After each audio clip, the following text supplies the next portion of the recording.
Good morning. This is Dr. Daria Brzezinski with Children Come First on WAAT 750 AM on your radio dial. We're here every Tuesday from 10 to 11 a.m. talking about children, education, family living. This morning we have John Boecker from Harrisburg, Pennsylvania on the line. Good morning, John. Hi, Daria. John is an architect he's a graduate of Penn State University and Yale, won several awards and fellowships on his architectural designs, the Governor's Award for Environmental Excellence, the Governor's Green Government Council, just an incredible person. He's published nationally, done teaching experiences at Yale and Carnegie Mellon and Harrisonburg Community College. John is going to talk to us today about the environment with respect to schools. The education, physical school environment, and we're going to talk about green technology. And John, can you give us a little bit of background on what green technology means? Sure.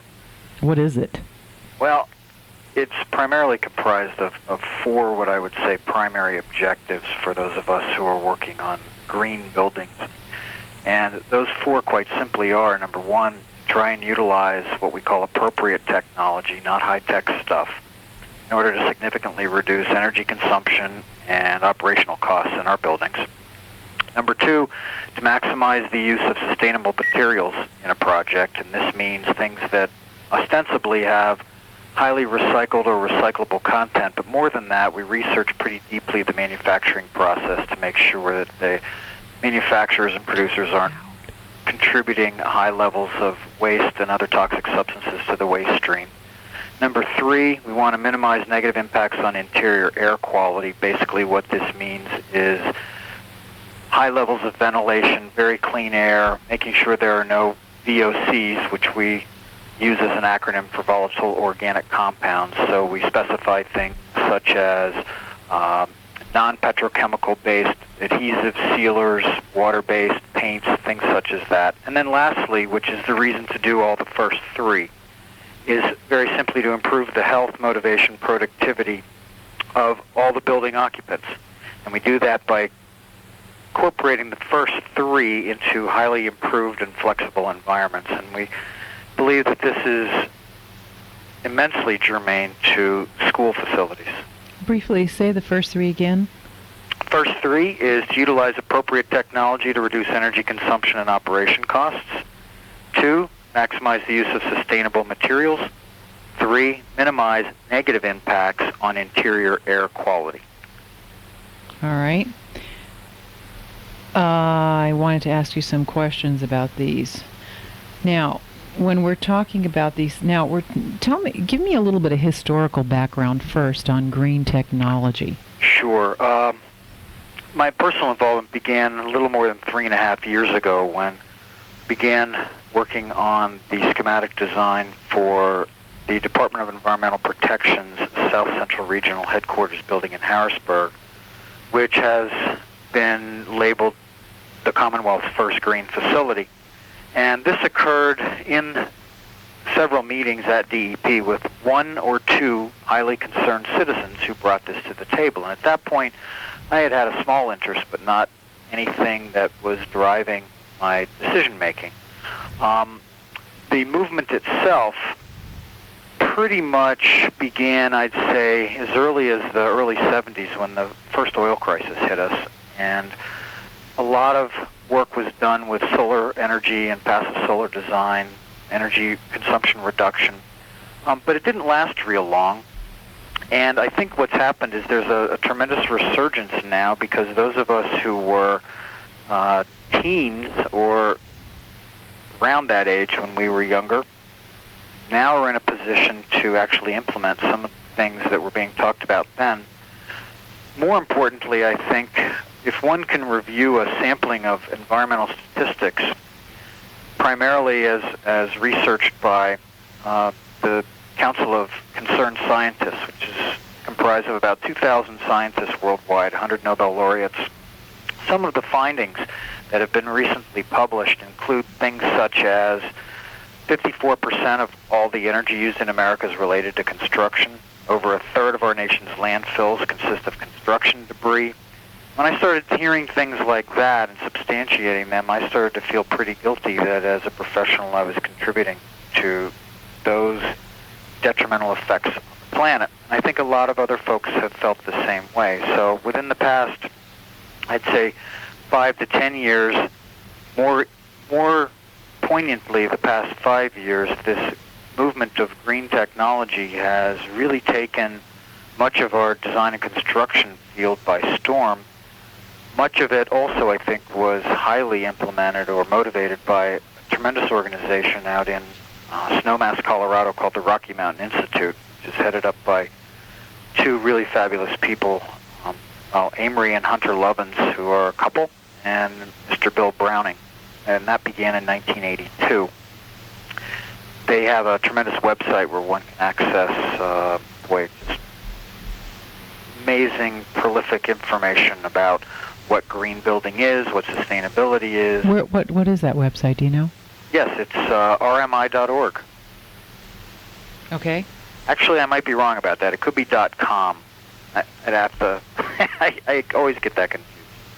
That's okay. Go ahead. I didn't mean to interrupt you. That's okay. That's just a brief sketch of the history. I think that what we're seeing almost industry-wide is a very high level of concern about these issues. When I started doing this 3 years ago, and I would ask vendors of all different building materials that come into my office and show me their products, well, hey, what are you guys doing about the environment? And I would get sort of blank stares.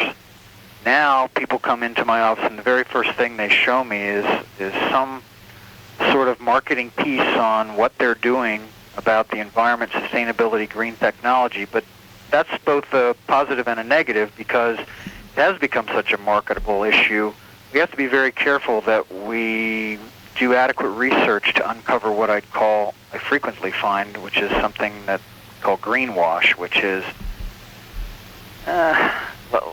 it's more marketing than substance.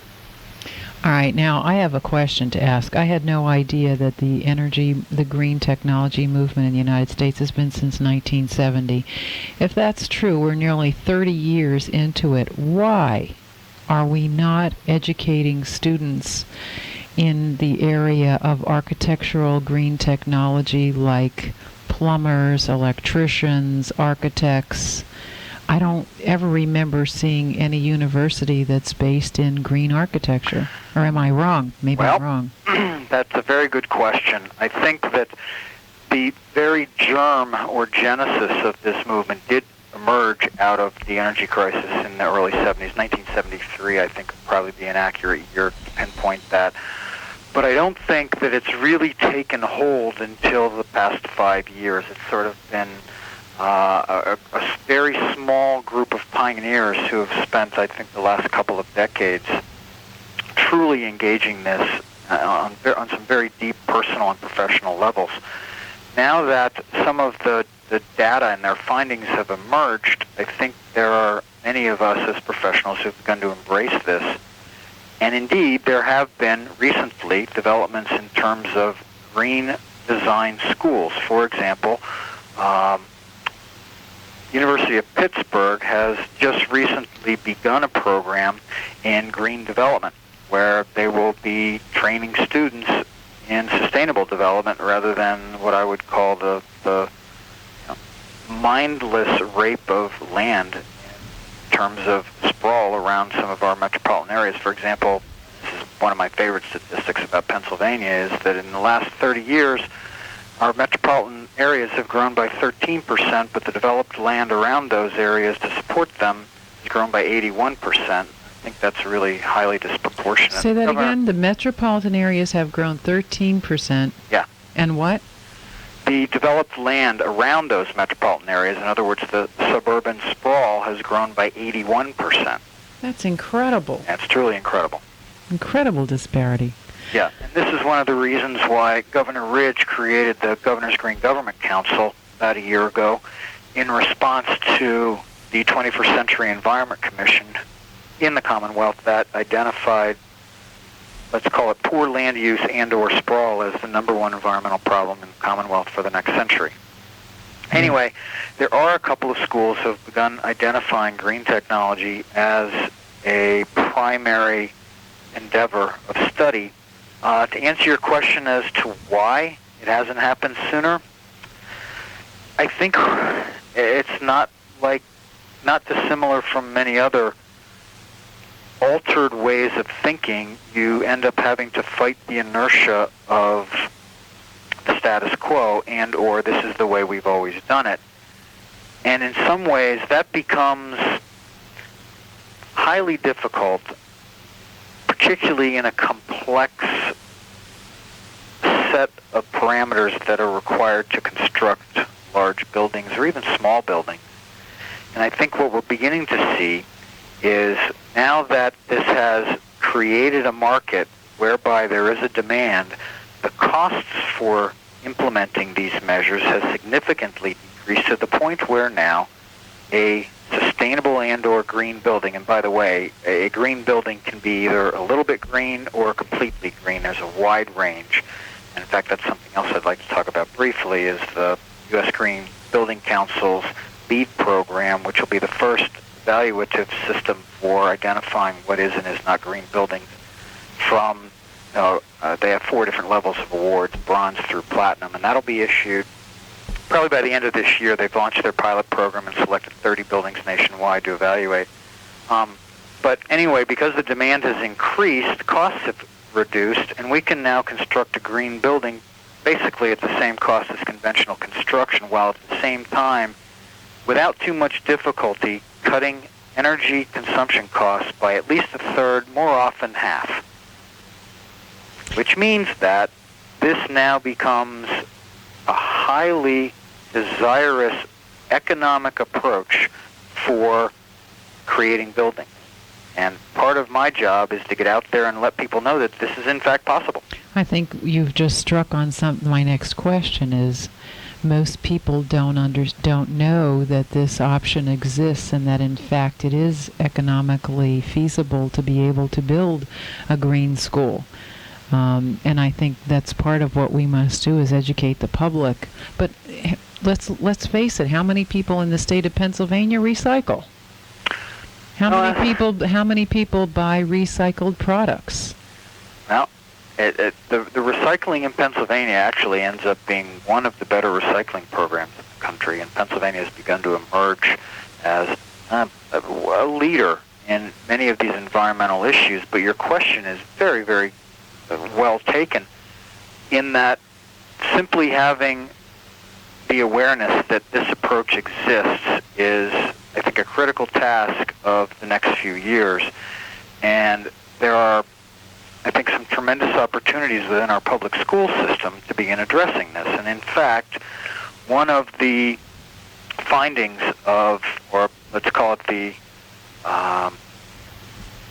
endeavors attempted to be implemented by the Governor's Green Government Council is to indeed begin to include environmental education within our public school system.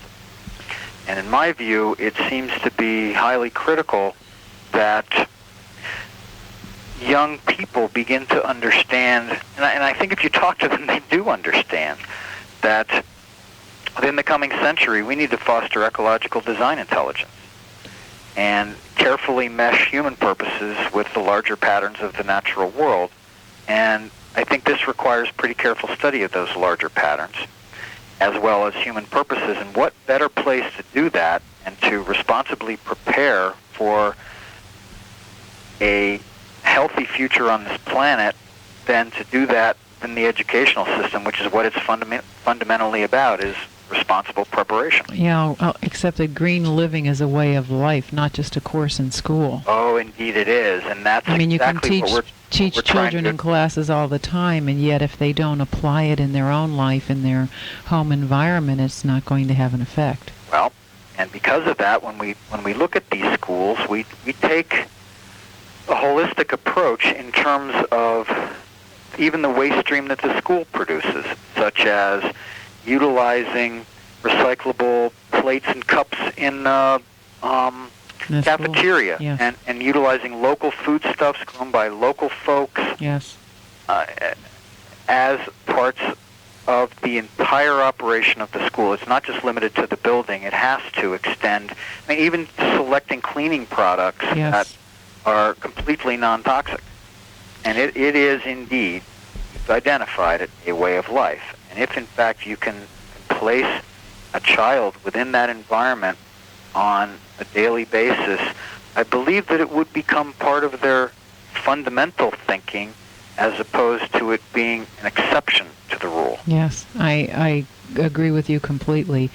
You are listening to WAAT 750 AM on your radio dial. Children Come First. We're here every Tuesday from 10 to 11 a.m. This is Dr. Daria Brzezinski, and we are speaking with John Boecker, architect from Harrisburg, who has built green buildings, and the first green building for the state of Harrisburg government, I suppose. And we're talking about building green schools and teaching, since we are such a critical stage right now in our environment, how to get this idea incorporated into our schools. Let's go back a little bit. I got a note here from somebody in the studio who said, don't forget to wash dishes and use them over instead of the throwing away of the paper dispensers. We were talking about green living as a way of life. Now, let's go back to green sustainability and technology and all that. How can you help people to understand how green technology is implemented in terms of a systems thinking? Yeah, and Daria, you've precisely pinpointed the methodology by which this occurs, and I think I can give I'll try at least to give an example that illuminates that quite clearly. It indeed requires a systems thinking approach, which means that we look at the building more as an organism rather than a bunch of component parts. Much like our body is an organism that has a circulatory system and a respiratory system, well, a building does as well, and each is dependent upon the other. So, for example, if you utilize a certain cooling technology called displacement cooling, which actually is just a simpler way to cool volumes of space, it ends up only requiring that you cool about two-thirds of the volume of the space, because you don't worry about the air that's above the height of a human being where we don't occupy that space. What that means is you can then downsize your chiller. Furthermore, the energy cost of running that chiller, because it's consuming less electricity and or fossil fuel, is also less costly, which means that you can now take that money you just saved on the chiller and throw it into better insulating windows with low E coatings and argon-filled glass, and maybe even solar mirrors, which, by the way, are not reflective. That's a very old technology. Which now means, now that you've bought better windows, you can, in fact, downsize your chiller even more, because it's going to keep out more heat in the summer and more cold in the winter.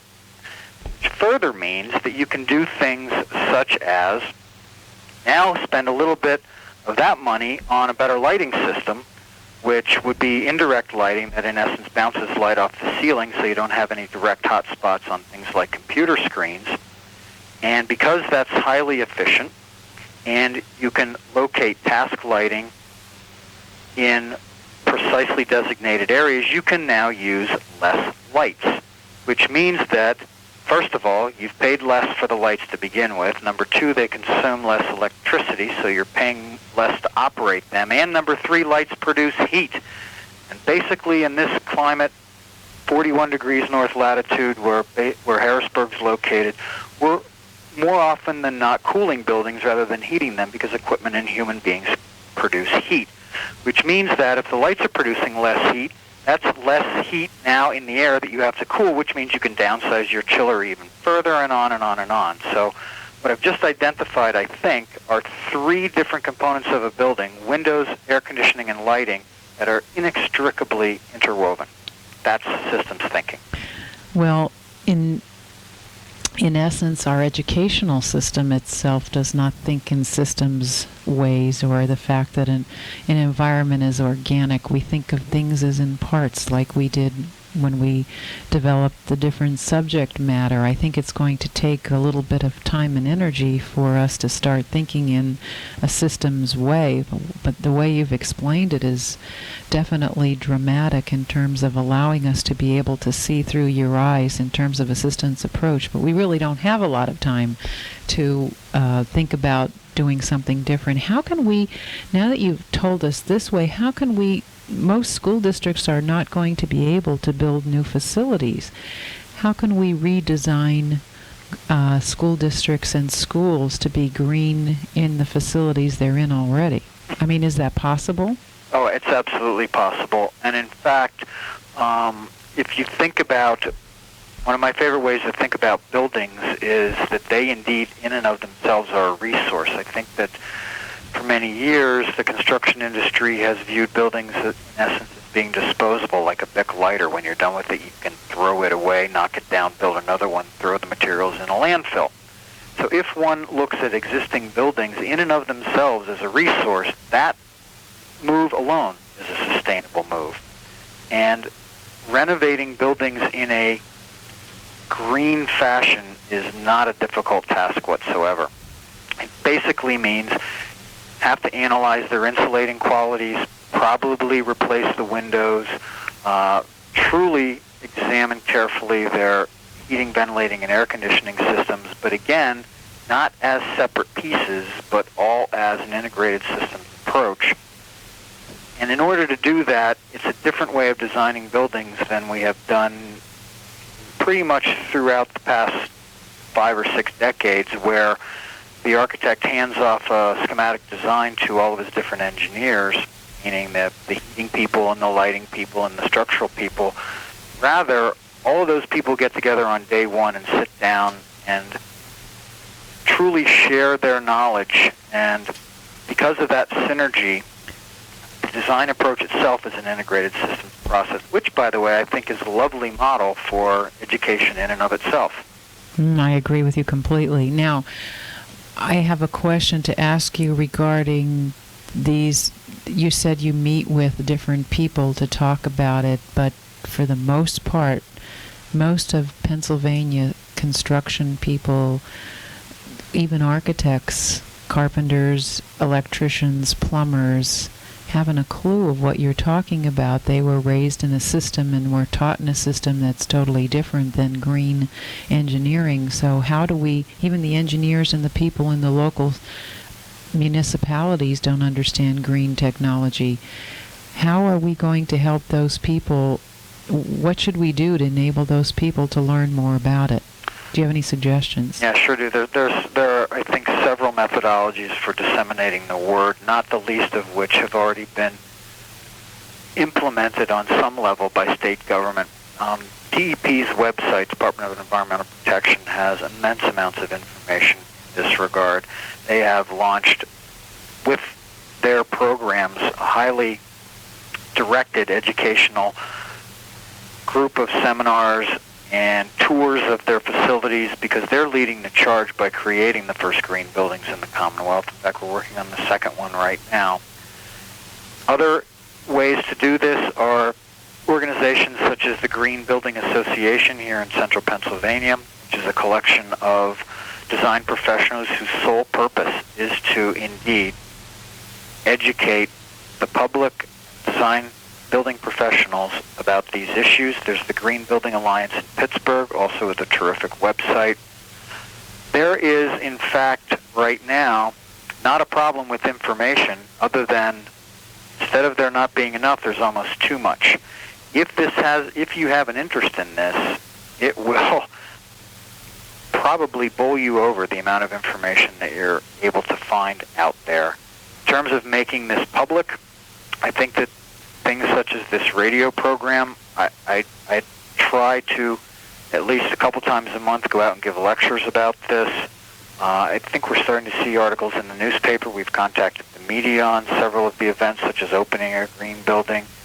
Truly trying to show folks that, wait a minute, not only is this a way to treat our environment and our very small planet here in a responsible way, but guess what, gang? It also saves you money. All right, let's talk about some of the specific areas, the four principles the objectives that you talked about earlier. Now, technology, reducing energy consumption, we kind of gleaned on that a little bit. I wanted to talk about the impact on air quality. Can you give us a little bit of information on that before we go to break? Yeah, that's pretty easy. One of the biggest problems with air quality is ventilation, and given that the typical American spends 80% of their hours now indoors, these kinds of air quality problems, I think, are highly significant. And furthermore, what's really interesting about that is if you look at the EPA estimates, they're telling us that over $60 million per year in medical costs in the U.S. can be attributed to poor air quality environments alone. Now, that's, to me, a pretty big number. One of the ways that we attempt to address that issue is typical ceiling diffusers, which are the grills you see up in the ceiling that spread air from ducts into a space, typically are only about 30 to 80%. A good average is about 60% efficient in terms of the air that they deliver to the space relative to the air provided to them. By utilizing these displacement cooling technologies that I'm talking about, which are really very simple, it's providing air from the floor instead of the ceiling, utilizing a diffuser that, in essence, stratifies the air. But I don't want to get too technical here. The bottom line is they're 100% efficient. If then you're not only creating quite a bit more ventilation and or fresh air, which is essentially saying the same thing, the other thing you do is make sure that the products that you specified for sealers, paints, coatings, carpet, everything that is in a building have no toxins, volatile organic compounds, minimize areas for microbial growth in order to keep not only the volume of air delivered to the space healthy, but the quality of that air healthy. And so this is, paints, I think, most of us who are engaged in these issues, just absolutely critical, particularly if by the same token you are sealing your building tighter to keep it cooler and warmer. Most people don't understand that the paint, the varnishes, even the new carpeting, the glue on the particle board is all giving off cleaning products, everything is giving off toxic chemicals when they spray for bugs. Everything is giving off toxins into the air, and most people don't understand that, especially in an airtight room. And I wanted to ask you also, we don't have time right now before the break. We're speaking with John Boecker, architect from Harrisburg, who's speaking to us today about green technology and building green schools. This is Dr. Daria Brzezinski. We're here at WAAT 750 AM every Tuesday from 10 to 11 a.m. on Children Come First. If you'd like to reach us, you can reach us at 570-639-2931. Again, our phone number, 570-639-2931. If you'd like to email us, you may do so at prokids, PROKIDS, at rlc.net. That's prokids at rlc.net for any information on any of our broadcasts. We're here today talking with, again, John Boecker, and we're talking about green technology and the kinds of things that we need to discuss regarding children, since we have so much, as people talk about children being absent from school today from all kinds of illnesses, especially asthma. I found it intriguing. We'll lead into this, we'll segue this in the next half hour, but I found it intriguing that the Department of Education spends millions of dollars investigating why children are absent from school and finds out it's from asthma. Then we have the EPA doing the same kinds of research and finding that the children have asthma because of the air quality and the kinds of things that are in the school environment, and neither one of them talk to each other about those particular kinds of things, so we don't have any results or responses. And I'll talk to you about that after the break. We're now going to give way to our sponsor, and we'll be back to you for in the next half hour talking about environmental schools and green technology.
Welcome back to our second half hour of Children Come First with Dr. Daria Brzezinski, WAAT 750 AM on your dial. We're here every Tuesday from 10 to 11 a.m. And this morning we're here with John Boecker, architect from Harrisburg, and we're talking about green technology and green schools.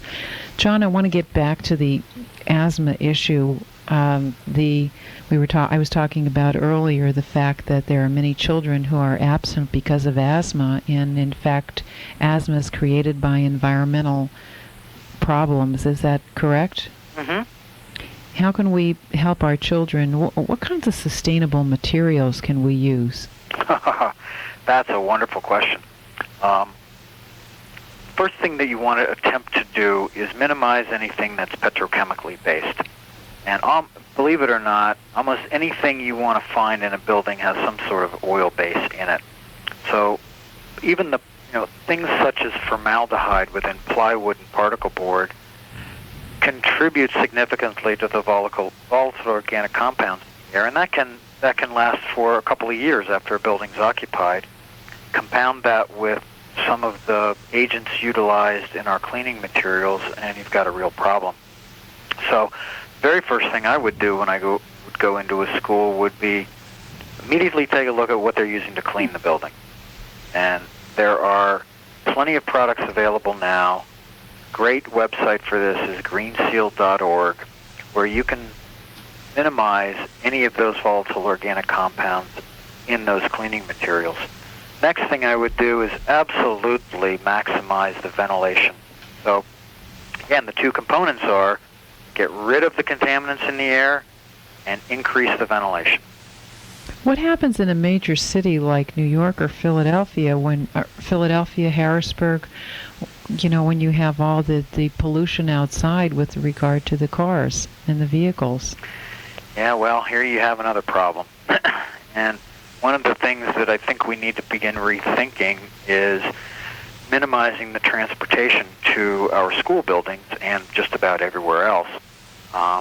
In terms of, can we create communities as we examine them as resources that are available to us where we end up walking more rather than driving more? And by the way, there's some very interesting work being done at the Rocky Mountain Institute in terms of a car that we're probably going to all start seeing within the next couple of years. Chrysler Daimler is working on it, as well as several others, and it is in fact called the hypercar that Amory Lovins came up with, and he, by the way, put this in the public domain rather than maintaining ownership of it, and it's essentially driven by compressed hydrogen, which at the first cars you'll see will be hybrid cars where the compressed hydrogen is then converted into electricity that drives the engine. And is there a battery involved? Fuel cells, yes. At some point there won't be. And the thing that'll be really interesting about this, one of Amory's visions, is that probably within our lifetime we will drive our automobiles to the place where we work. They will continue to produce electricity because of the compressed hydrogen, of which there's immense amounts available. We'll plug our cars into our buildings and they will power the buildings in which we work rather than pulling electricity off the grid and burning coal to contribute even more to the air pollution that we experience in this Commonwealth. And thereby our cars themselves will become electric producers. Interesting. I'd like to go back to something you talked about with regard to travel in our schools. I personally would like to see us get back to neighborhood schools, and I'd like you to talk a little bit about how we can make environmental use out of becoming localized schools and neighborhood schools rather than all the busing that we do with children today. Yeah, that's become a very significant issue on a lot of levels, and it's particularly germane to schools. And that is that we can create green buildings all we want, but that's only the building. It has to sit somewhere, and where it sits is in a neighborhood or a community or a town or a city, then a state, then a country, then the planet. But let's start with the neighborhood. The more we can utilize efficient systems of transportation, such as these wonderfully efficient legs that we were given, the more we can begin to minimize the negative impacts on the planet. One of the things that is being directly addressed in the Commonwealth right now, and there are 50 hearings being scheduled by the Governor's Center for Local Government Services that was created by the Governor's Green Government Council and executive order in January of this year, are forums throughout the state, county by county, where you as a citizen can go and express these kinds of concerns regarding sound land use and livable communities. And one of the primary tenets of a livable community is indeed that we return to the idea of neighborhoods that are not only places for residential uses, but also for commercial, educational, institutional uses, and not to isolate ourselves from each other, but rather to utilize the local economic and physical resources for each of these facilities directly at that facility. Now, you as an educator, and I think folks who engage in studies of psychology would not find it a very big leap, I don't think, to also see these kinds of sustainable, smaller scale community educational endeavors as being highly positive in their impacts on a student's ability to learn. Most definitely. And also, I mean, that's one of my criteria for what we have found in terms of successful schools. They have no more than 300 children. They're neighborhood schools. Everyone knows everyone, and incidences like Littleton would never happen in schools like that. Let's go back to sustainability again. Improving the health of the building users. How does an environmental green building improve the health of building users? Well, in many ways. First of all, the displacement cooling that I'm talking about solves the number one problem in American buildings, or at least addresses that problem. The number one complaint, I'm sorry, not problem, but the number one complaint here nationwide is, in a building, I'm too hot. The number two complaint is, I'm too cold. Correct. The displacement cooling diffusers allow for individual temperature control by virtue of a dial on the diffuser that controls the volume of air being delivered to the space. Most folks probably don't understand that it's less to do with the temperature of the air delivered to the space as it is to the volume of air delivered to the space. So thermal comfort can now be, in essence, somewhat individually controlled within a built environment. Number two, we're using indirect lighting, so we have very little glare on our eyes or our computer screens, but furthermore, even more importantly, we introduce as much natural daylighting as possible into these buildings so that further reduces the amount of light you have to put in to begin with. Ultimately, the result of all this is rather stunning. There have been recently several case studies which have indicated the degree to which a human being's performance is dramatically improved by incorporating these components into a building. And if I'd give me a minute, I'd like to give you a couple examples. Go right ahead. Yes, go right ahead. One is, believe it or not, a Walmart. And I believe this Walmart was in Kansas City. And they were doing an addition to the Walmart.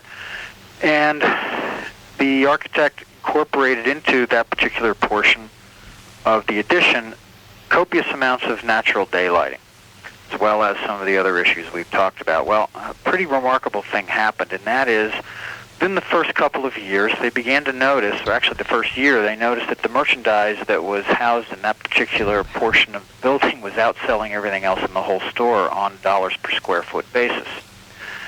They thought, okay, well, that's just because we put our newest, best stuff there because it was in the addition. So what they did is they, one by one, moved different departments of merchandise into that area, and without exception, that merchandise sold more in terms of dollars per square foot than any place else in the store. Plus, every employee wanted to have their department moved to that area because it was much more pleasant to inhabit. That's just one, let's say, retail issue. There was, in Reno, Nevada, there was a post office, a distribution center, a regional distribution center, that they decided, in order to reduce the electrical energy consumption by virtue of electric lights, they wanted to introduce skylights, clear story lighting, and clear story lighting is just vertical windows between the top of a wall and a roof, to bring in as much natural lighting as possible, with a life cycle costing analysis that said that the energy reduction in terms of now being able to light with natural light as opposed to electric light would pay for itself in 3 years. It was, I think, a $600,000 investment, something like that. Well, they were really very surprised, because what ended up happening was that particular post office now has less errors per thousand than any other one in the western region. Absenteeism dropped by about 40%. Productivity concomitantly increased, and in fact, because of the increase in productivity, that whole investment of natural daylighting, because of the improved performance of the human beings, paid for itself in 3 months, not 3 years. Whoa. These kinds of case studies and the data that supports them is starting to become readily available, because now we have begun to inhabit some of these green buildings for several years. And there are many other studies like this that I could talk to you about, but those are probably the two of my favorites. Well, it seems to me then if we did some really intense studying, we would find that a lot of the absenteeism and the problems that people in the work world have, both psychologically and physically, could be a direct relationship to the kinds of chemicals that are used, the kinds of lighting and air quality in our buildings that are detrimental to our health living in these little boxes that we have. Am I understanding you correctly? There is absolutely no question to that. We're seeing increases in productivity, and how do you measure that? That would take me another 20 minutes to describe, but we are seeing increases in productivity ranging anywhere from 6 to 16%. We're seeing decreases in absenteeism up to 45% decrease. If you don't think this kind of stuff affects the bottom line of any business and or institutional endeavor, then what you need to understand is that the true cost of a building is not its materials and it's not the energy it consumes. At least in an office function, it's the salaries that you pay, and even in a school, the salaries that you pay teachers and or inhabitants or employees of that school. And I'll give you an example. Annual utility costs average across the country run about $2 a square foot. Now, this is based on a BOMA survey, which is the, I need to get into that. $2 a square foot for energy use. Average lease cost $20 a square foot. Average cost for inhabitants of a building, given employees, benefits, and equipment, $200 a square foot. So what that means is if you can increase productivity by 1%, you've paid the utility bill for the entire year. If you can increase it by 10%, you've now paid the entire lease bill for the year. Now, I hesitate to get into this too much because it starts to sound a little bit like, oh boy, here comes Big Brother again in corporate America. We're trying to get people to perform better. That's not, to me, the issue at all. That's just a way to be able to convince people on an economic level that this is viable. What's more important is that people find themselves in environments, again, given that they spend at least half of their waking hours typically within the workplace and or school place, in an environment that is indeed pleasant to inhabit. Take a human being and put them in a pleasant environment. I think it's not only intuitive and clear to understand that they'll perform better. We're now seeing data to support that. Well, that sounds absolutely incredible. What kinds of an impact will that, let me take a little pause here for a moment. This is Children Come First, WAAT 750 AM on your radio dial from 10 to 11 AM every Tuesday. This is Dr. Daria Brzezinski. We are here with John Boecker, architect from Harrisburg, and we're talking about green technology and how we can implement that sustainability mindset into our schools. I was thinking, what is the relationship then and the impact of the environment on learning? If we're talking about it in terms of business and industry, and what impact does it have on learning for children? Okay. A couple things to talk about there. Number one, in terms of productivity in essence is defined, the easiest way to define it would be that the task and or endeavor engaged is improved. Whether that endeavor is in fact, accounting or reading a legal document, or whether it's learning to read or learning how to paint well or play a musical instrument or write well, as some of the activities that we find in our schools, the correlation would hold the same. It would hold true whether or not the endeavor is learning or some commercial endeavor.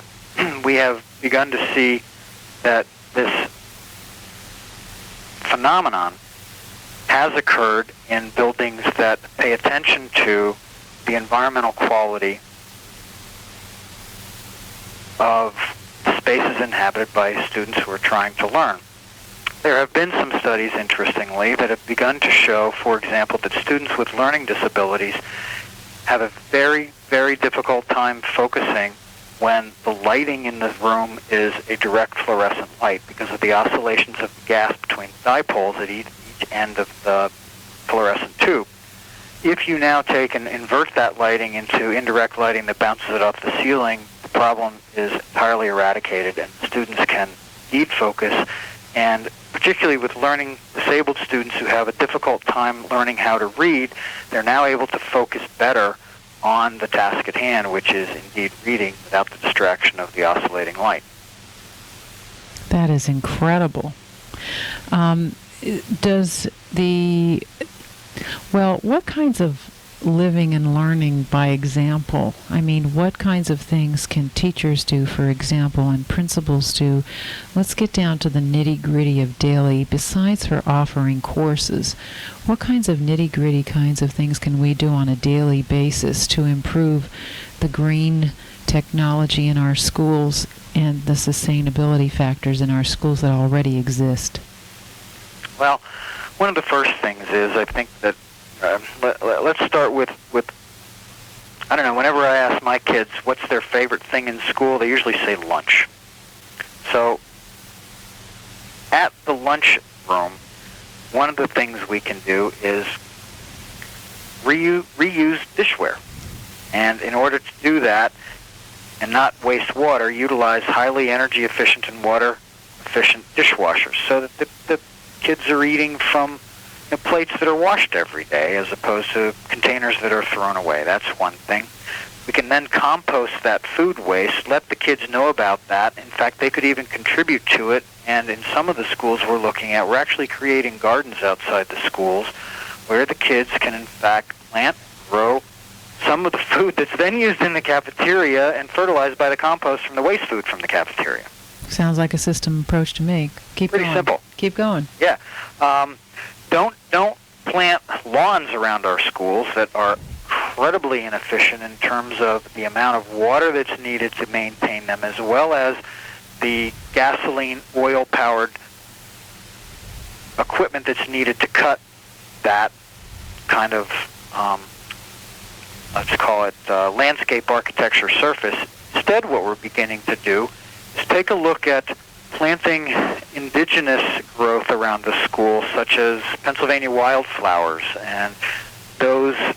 How about wild edible plants? That would be even better. Well, drought-tolerant stuff, which is called Xeriscaping, and what it means is then you now have provided an opportunity for children to spend a little time outdoors, learning about the natural environment, actually looking at real flowers rather than pictures in texts.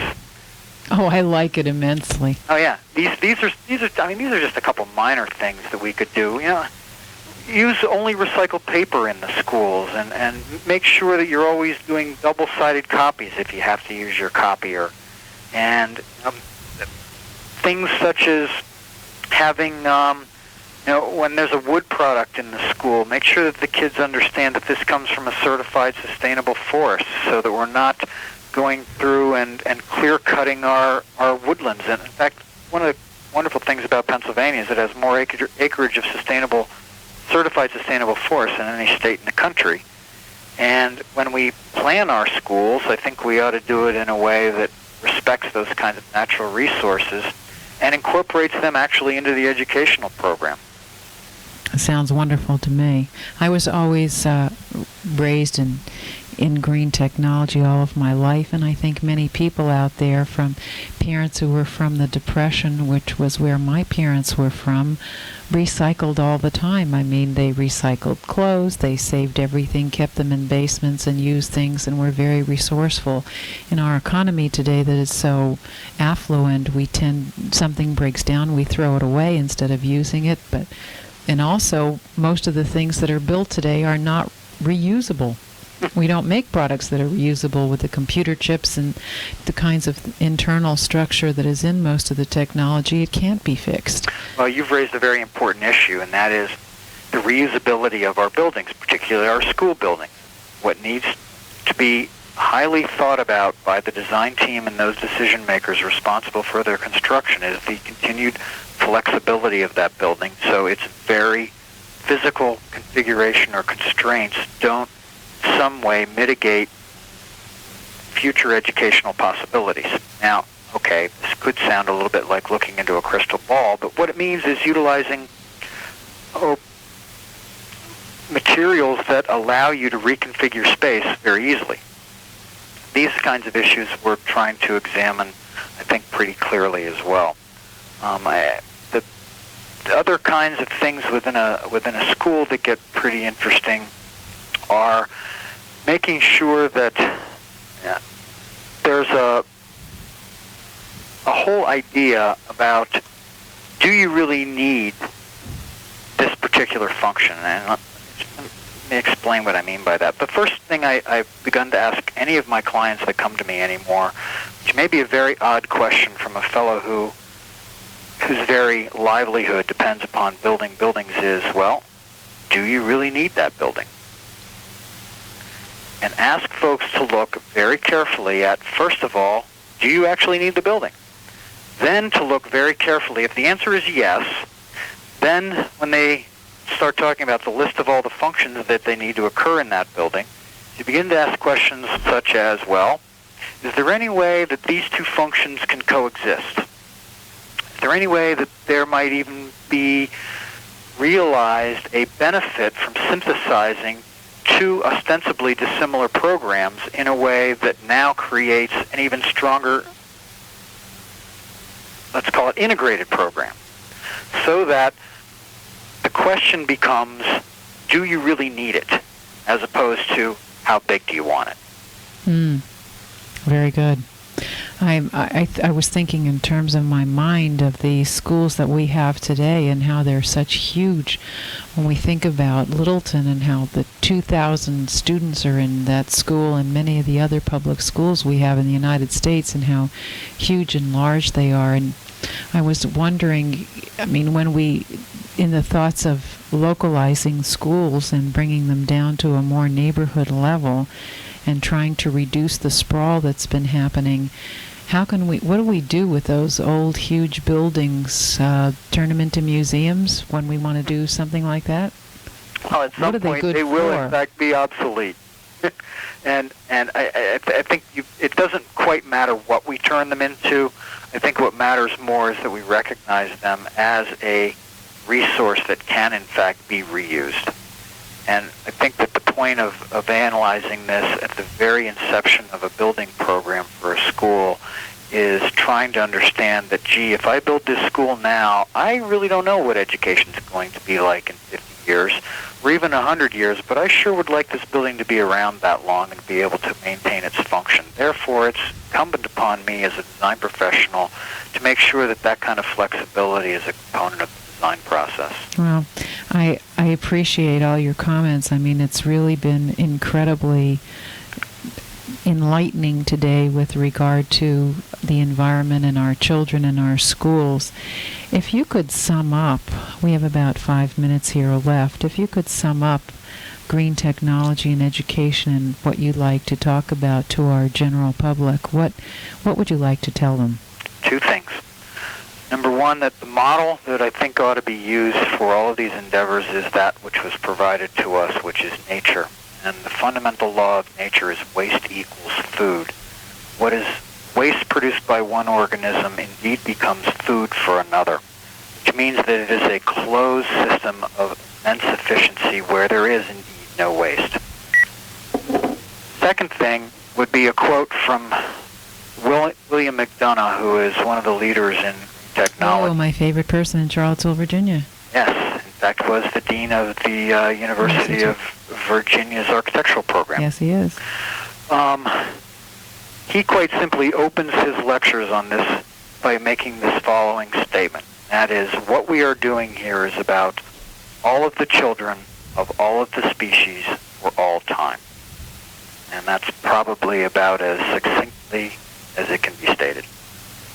Now, with regard to schools today, I mean, it would be absolutely difficult to think about redesigning entire school districts. And you've told us now that we can take existing schools and make them and create sustainability and environmental structures that are sustainable and habitable to life and to helping our children grow in many ways. And it can be because of the technology today and the demand now environmental products and environmental technology is able to be at an equitable price to regular technology. You've also told us about many of the kinds of opportunities that are available, like the University of Pittsburgh, who has green development and sustainable development in terms of teaching students. And I want to remind our people who are listening to us today that green living, again, is a way of life and not just a course and something that